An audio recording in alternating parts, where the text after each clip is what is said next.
يا نفس إن لم تظفري لا تجزعي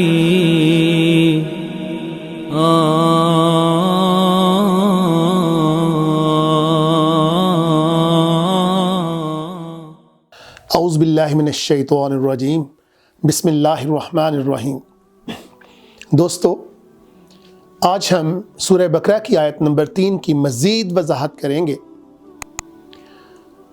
الذین یؤمنون بالغیب، ہمیں ایمان لانا ہے، مومنوں کو ایمان لانا ہے بغیر دیکھے ہوئے، جن میں سے بہت سی چیزیں ہیں جن کو ہم نہیں دیکھ پاتے ہیں، اور اس میں ایک چیز ہے اللہ کا وجود۔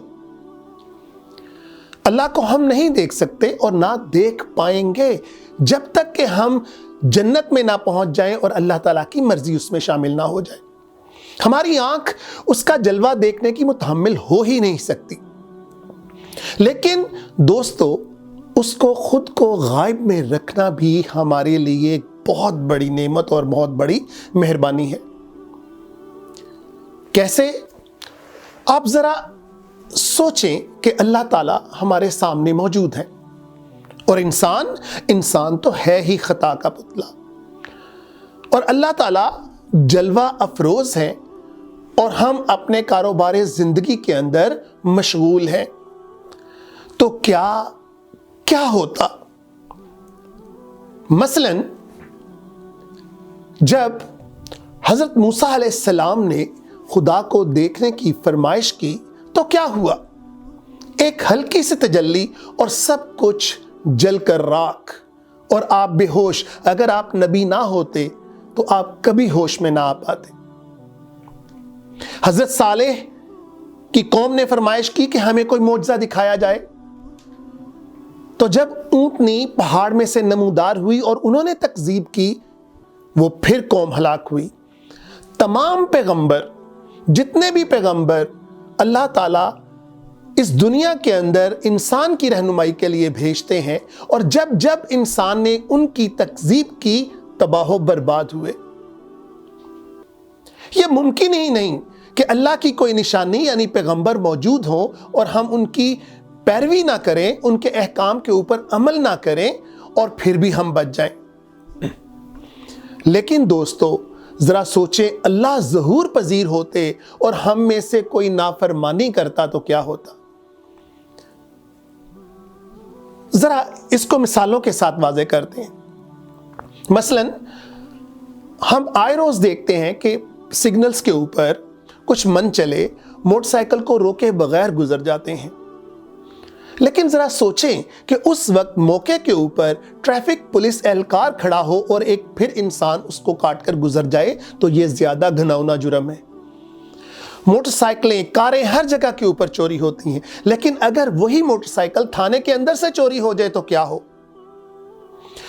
بچے، نوجوان مختلف قسم کے خدا نخواستہ گناہوں کے اندر مبتلا ہو جاتے ہیں، لیکن اگر وہی نوجوان اپنے باپ کی موجودگی کے اندر وہی گناہ کر رہا ہو تو ذرا سوچیں کیا ہو۔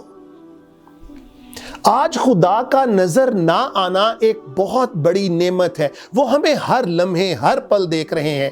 یہ تو ان کی رحمت ہے کہ ہمارے اوپر فوری انصاف نہیں کر دیتے۔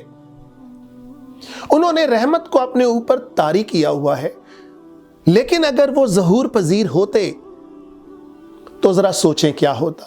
کون سی دنیا کی کون سی غفلتوں کے اندر، کون سے گناہوں کے اندر ہم مبتلا نہیں ہیں دوستو؟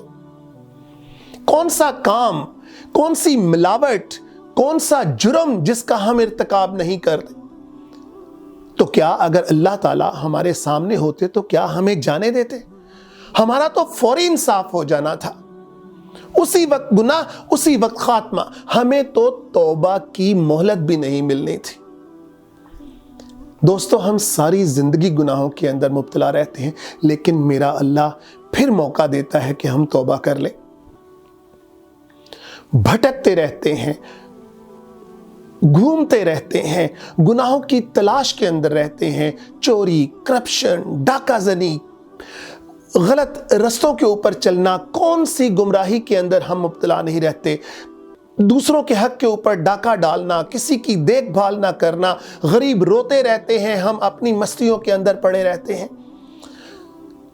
لیکن اگر اللہ تعالیٰ جلوہ افروز ہوتے، ذرا سی غفلت اور فوری خاتمہ. آپ یقین کریں یہ جو اللہ تعالیٰ نے اپنے آپ کو غیب میں رکھا اور بہت سی چیزوں کو غیب کے اندر رکھا، یہ ایک بہت بڑی نعمت ہے. کاروبار دنیا چل ہی نہیں سکتا تھا اگر ہمیں آخرت کا نمونہ، فار ایگزامپل کہ جیسے ہم LCD کے اندر یا LED کے اوپر کوئی فلم دیکھ رہے ہوں، اگر آخرت کا نمونہ چل رہا ہوتا تو کیا ہم کوئی کام کر سکتے تھے؟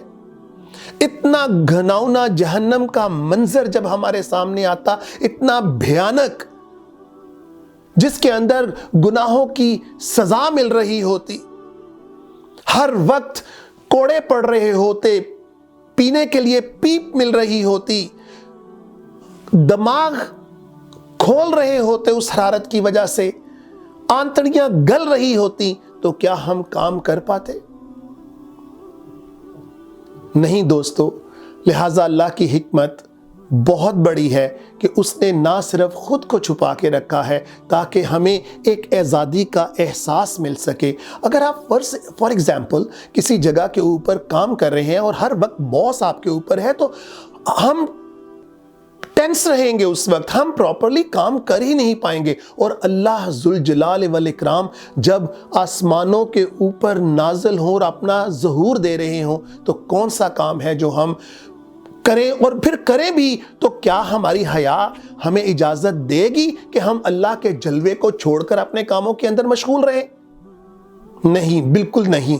یہ بھی ایک طرح کی یہ بھی گستاخی ہوگی کہ اللہ ظہور پذیر ہو اور ہم کاموں کے اندر لگے رہیں.